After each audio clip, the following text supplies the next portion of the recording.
Hi, I'm Rebecca. Welcome to Video Tips, where we show you some easy ways to make better videos.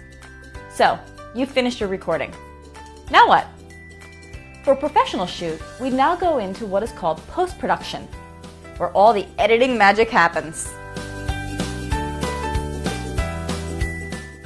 First, let's start with the basics. The easiest thing to do may be trimming.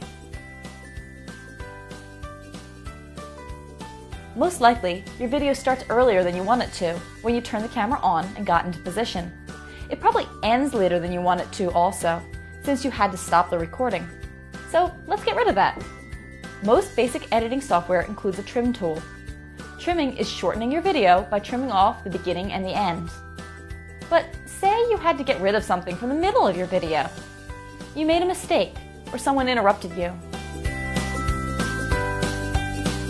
That's what the chopping tool is for. Be mindful when you chop, so your video doesn't end up too jumpy. If you're using a camera as opposed to a screen recording and you have to chop, you'll need to find a way to cover that.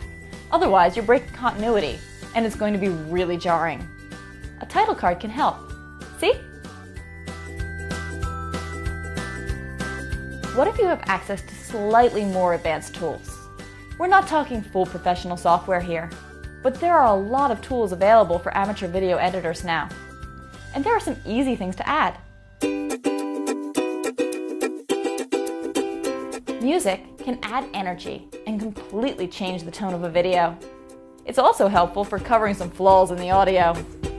Make sure you adjust the volume so you can still hear you talking over the music. But be careful. If your video is public, make sure you're using royalty-free music. Another nice thing to add is titles or end screens.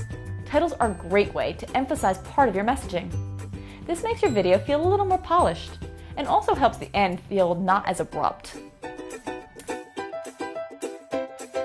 Another good practice is adding captions.